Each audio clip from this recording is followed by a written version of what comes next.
थोड़ी नहीं बढ़ गई है जी, उनके लिए काफ़ी चुनौती बढ़ गई है। उनके ऊपर दो तरफा हमला हो रहा है। बीजेपी तो हमलावर थी, साथ साथ अब कांग्रेस जो है उसने भी अपना रूप दिखा दिया है। तो इस बार अभी तक तो आज की डेट तक भी अगर देखा जाए तो दिल्ली में अभी किसी भी पार्टी को स्पष्ट बहुमत नहीं मिलता, नज़र नहीं आता। त्रिशंकु विधानसभा के पूरे आसार हैं। किसी भी पार्टी को, बीजेपी को भी नहीं मिलता, आम आदमी को भी नहीं और कांग्रेस को भी नहीं आज की डेट तक। हमें हरियाणा में भी देखने मिल जी हरियाणा में तो खैर देखो साफ साफ बात है। हरियाणा की अगर आप पुरानी बात उठा दी आपने, हरियाणा में तो एक तरफा हिसाब चल रहा था, सट्टा बाजार हुआ और या फिर आपके मीडिया हुआ या फिर जनता को अगर बात करी जाए तो जनता सबने एक ही तरफ का दिया था फैसला कि कांग्रेस आएगी। लेकिन लास्ट में जो 19 सीटों पे जो हेरा फेरियाँ हुई, साफ कहता हूँ मैं तो हेरा फेरियाँ जो हुई, ईवीएम की 99% ईवीएम चार्ज मिली और उसके बाद जो आपने रूप देखा वो सबने ही देखा। फिर आपके सबके सामने रिजल्ट बाकी है। हाँ। जो देखा सबने। हाँ जी।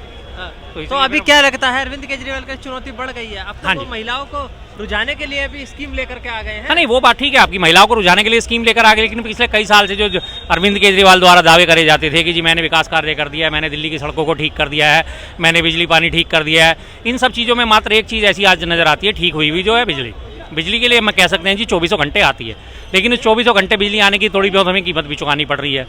जो सरचार्ज हुआ करता था 20% वो बढ़ के 27 से 29% हो गया है। जो लेवी हुआ करती थी, सेस हुआ करता था, वो 2% से 7% हो गया है। एक्सेस हो गया है, लेकिन चलिए खैर फिर भी उसमें कोई ऐसी बात नहीं, थोड़ी बहुत चीज़ें की कीमत चुकानी पड़ती है। रही बात पानी की, पानी के लोगों ने दावा करा था कि 24 घंटे पानी मिलेगा और साफ़ पानी मिलेगा। पानी की हालत आज बहुत बुरी है। किसी भी इलाके में 24 घंटे पानी तो पहली बात तो है ही नहीं, और दूसरी बात जहाँ पानी है वो गंदा पानी है, रेगुलर गंदा पानी आता है। कम से कम आधा घंटा पौना घंटा मोटर चलानी पड़ती है, फिर थोड़ी बहुत देर में थोड़ा साफ पानी आता है। तो वो पानी इस लायक बन जा पाता है मुश्किल से कि उसमें कपड़े धो सकें या उसे नहाने वाने के लिए इस्तेमाल कर सकें।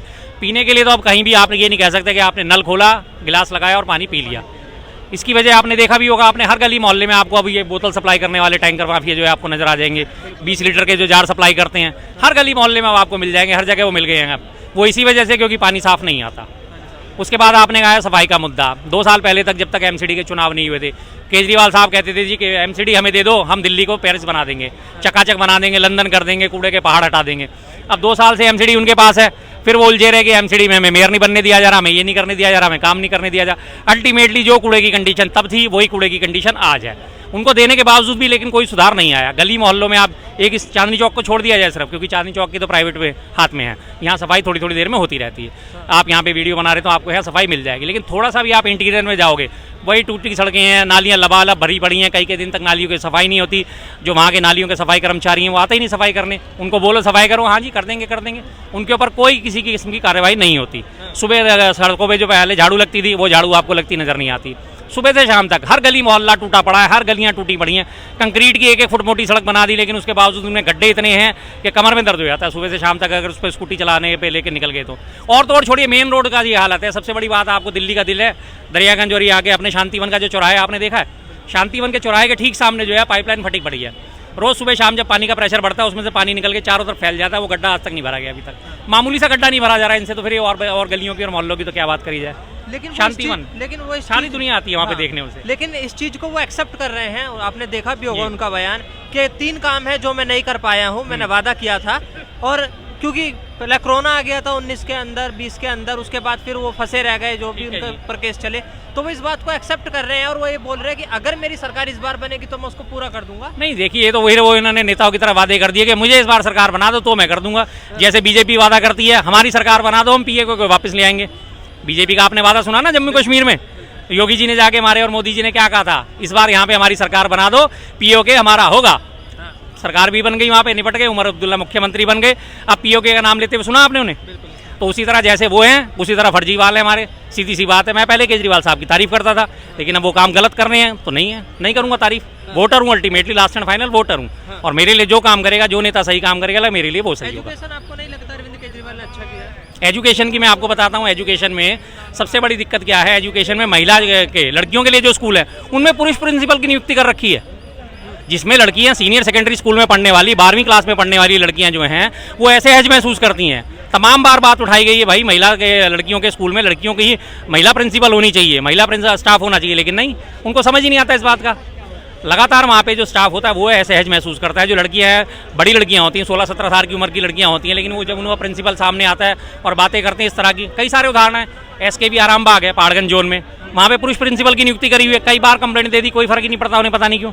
भाई सीनियर सेकेंडरी स्कूल है, सीनियर लड़कियां पढ़ती हैं, उनके सामने उनकी प्राइवेसी भी होती है, सब चीज़ें होती हैं। उसी स्कूल में पुरुष प्रिंसिपल की नियुक्ति कैसे उचित है? तो एजुकेशन के मामले में उनका मामला फेल हो गया। 10वीं में और पिछली वाले का 12वीं का आप रिजल्ट देखें तो वो पहले से डाउन चला गया। दावे तो करे जा रहे हैं, वो तो कह रहे हैं 97% रिजल्ट जाता है। हाँ जी हाँ जी, अब 97 और पिछली बार उन्होंने 98.9 का दावा करा था। डाउन का है ना या नहीं है? तो डाउनफॉल तो हो रहा है ना लगातार। अब बच्चे मेहनत कर रहे हैं, बच्चों की मेहनत का आप श्रेय अगर आप लेना चाहते हैं तो कोई बात नहीं साहब, ले लीजिए, उसमें क्या बात है। मेहनत तो बच्चों ने करनी है ना, आप थोड़ी मेहनत कर रहे हैं। अवध ओझा को जानते होंगे आप? हाँ जी जानता हूँ, शिक्षा विधेयक सुने हैं। हाँ आ गए हैं आम आदमी पार्टी में और कह रहे हैं एजुकेशन मिनिस्टर बनेंगे। हाँ। और एजुकेशन जितनी अच्छी करी उससे ज्यादा बेहतर करने की कोशिश करेंगे। सर ये तो दूर के ढोल सुहावने होते हैं, दूर से ढोल बज रहा होता है तो बड़ा कानों को अच्छा लगता है, कान के आप पास आके बजा दो तो वही कान फाड़ने शुरू कर देता है। अब अवध ओझा साहब ठीक है जी, अपनी एक एकेडमी चलाते हैं, लोगों को पढ़ाते हैं, बच्चों को समझाते हैं, तो ठीक है। इसका मतलब आपका फेलियर तो अभी आपने सामने आ गया ना। पिछले 10 साल से आपकी सरकार है, आतिशी जी भी नहीं शिक्षा मंत्री, उससे पहले मनोज सिसोदिया साहब भी शिक्षा मंत्री रहे, तो इसका मतलब साफ साफ है कि आपके पिछले मंत्रियों ने काम नहीं करा। जो अब अवध ओझा साहब को आके कहना पड़ रहा है कि मैं शिक्षा का स्तर सुधार दूंगा और मैं शिक्षा बढ़िया कर दूंगा, इसका मतलब पहले बढ़िया नहीं थी ना, आपके खुद की एक्सेप्टेंस हो गई ना इस बात में। वो ये कह रहे हैं और बेहतर कर देंगे। नहीं, और बेहतर कर देंगे तो आपने तो पहले भी यही दावे करे थे, हमने बहुत बेहतर कर दी है। मेलिंडा जो है, बिल क्लिंटन की वाइफ मेलिंडा हमारे स्कूल देखने आ रही है, इसका मतलब बेहतर कर दी थी ना आपने। अब आप फिर आके कह रहे हैं कि और बेहतर कर देंगे, तो पहले जो है उसको तो सही कर लो, और बेहतर की तो बात की बात है साहब। फेलियर है, इस टाइम फेलियर है, उनका तो फेलियर है। जिस तरीके से वो 2100 रुपए देने का वादा कर रहे हैं जी, क्या लगता है ये कारगर साबित होगा और अच्छी चीज है या नहीं है? देखिए जी, इस मामले में मैं साफ साफ कहता हूँ, ये कोई भी किसी भी तरह से कोई भी सरकार अगर देती है तो मुफ्त की रेवड़ियाँ गलत हैं। आप लोगों को जीवन यापन करने के लिए साधन संपन्न बनाओ, उन्हें रोजगार दो, खुद खा के कमा के खा सकें, इस लायक उन्हें बनाओ, आत्मसम्मान से जीने का उन्हें रास्ता दिखाओ। ये नहीं कि आपको उन्हें रेवड़ियाँ बांट बांट के उनके हाथ में और उन्हें हाथ पाँव उनके ठंडे कर दो। अब अल्टीमेटली हर घर में, छोटे मोटे घरों में क्या सोचा जाएगा, यार 2100 रुपये तो महिला के नाम पे आ रहे हैं, अगर घर में 3 महिलाएं 18 साल से ऊपर की तो 66-6300 रुपये तो यही हो गए हमारे। पानी का बिल हमारा आना ही नहीं है, बिजली हमारी 200 यूनिट फ्री हो गई, तो उसके बाद हमारा जो है बसों में जाना आना फ्री है, तो कमाने कौन जाए भाई? कमाने कौन जाए? क्यों जाएंगे कमाने? 5 किलो राशन मोदी जी दे ही रहे हैं, 5 किलो राशन मोदी जी पर हेड दे ही रहे हैं। मोदी जी ने हाँ, वादा कर दिया। तो वही तो मैं कह रहा हूँ ना, वही तो मैं कह रहा हूँ ना, गलत है ना साहब ये चीज़। अब पता है मुझे, वो मैं भी बता हाँ जी, 2500 रुपए देने का हाँ, वादा बीजेपी भी तो कर ये रही चीजें है। गलत है सर, ये हाँ। चीजें लोगों को मुफ्त का आदी बनाना, ये चीजें गलत है। एक वोट लेने के नाम पे मोदी आप, जी तो हाँ, बोलते थे अरविंद केजरीवाल को फ्री की रेवड़ी बांट रहे हैं, वो खुद भी दोनों एक ही थैली के चट्टे बट्टे हैं साहब, दोनों एक ही थैली के चट्टे बट्टे हैं। वो बहुत बड़े वो हैं, तो उसी तरह फर्जीवाल साहब भी हैं, दोनों विज्ञापन जीवी दोनों हैं। अखबारों में, टीवी में सबसे ज्यादा विज्ञापन में चेहरा आपको मोदी जी का दिखेगा, उसके बाद केजरीवाल साहब का दिखेगा। बड़े बड़े अखबारों में पूरे पूरे फुल पेज की ऐड दे देते हैं, अपनी तारीफें करवा लेते हैं और अपने आप को कहते हैं जी हमने बहुत बढ़िया काम करा। भाई साहब, आप लगातार लोगों को जो है साधन संपन्न बनाने की बजाय आप उन्हें परजीवी बनाते जा रहे हो। आप इस चीज़ पे ध्यान दो। जब लोगों को घर बैठे सारी सुविधाएं मिल जाएंगी, बिजली का बिल देना नहीं, पानी का बिल देना नहीं, राशन उन्हें घर बैठे मिल रहा है, पैसे उनके खाते में आ रहे हैं, किसान सम्मान निधि के नाम पे 2000 आ रहे हैं, 2100 रुपये केजरीवाल दे रहे हैं साहब, और अगर मोदी जी आ जाते तो 2500 रुपये वो डाल देंगे, तो कमाने कौन जाएगा? अल्टीमेटली बोझ किसके ऊपर पड़ेगा? हमारे जैसों के ऊपर, जो काम करने जाते हैं, जो कमाते हैं, धमाते हैं। पता चला आज हम एक ही चीज़ पे 18% GST दे के आ रहे हैं, उसके बाद वो GST 28% हो जाएगा, हम अपनी कमर तोड़ते रहे, आप लोग मौज लेते रहो। ये कौन सा तरीका है भाई साहब? तो वो तो इस बात को कह रहे हैं कि अगर महिलाओं के पास पैसा जाएगा तो महिला उसको खर्च भी तो करेगी, तो बिल्कुल ठीक ठीक, पैसा तो मार्केट में बात आपकी बिल्कुल सही है कि खर्च तो करेंगी, लेकिन खर्च करने के लिए जब आप उन्हें मुफ्त की रेवड़ियां दिए जाओगे तो कमाने के लिए क्यों जाएंगे वो? भाई साहब, प्रोडक्टिविटी कब बढ़ती है? जब जितने ज़्यादा हाथ होंगे, जितने ज़्यादा कामगार हाथ होंगे, उसी हिसाब से प्रोडक्टिविटी बढ़ती है। आज हमारी देश की जनसंख्या कितनी? 140 करोड़। चीन की जनसंख्या कितनी? लगभग 140 करोड़। दोनों देशों की जनसंख्या बिल्कुल बराबर है। उसकी प्रोडक्टिविटी देखो और हमारी प्रोडक्टिविटी देखो, आप कहाँ हैं? हम कहाँ ठहरते हैं? हम 4.25 ट्रिलियन की इकोनॉमी, वो 18 ट्रिलियन की इकोनॉमी। किस वजह से? वहाँ पे कामगारों को काम उपलब्ध कराया जाता है। यहाँ चीन की लड़कियाँ जो है, आपने देखा ना, पूरा बाजार भर जाता है। किस लिए भर जाता है? एक एक आदमी को वहाँ काम दिया जाता है, मशीनें दी जाती हैं, काम करते हैं। हमारे यहाँ क्यों नहीं दिया जाता है काम? अब वहाँ से हम बार बार विरोध करते हैं, हर साल एक ही बार होता है, अरे चीन का विरोध करना है, लड़ियों का विरोध करो, लेकिन सबसे ज़्यादा लड़ियाँ यहाँ पे बिकती हैं। क्यों बिकती हैं?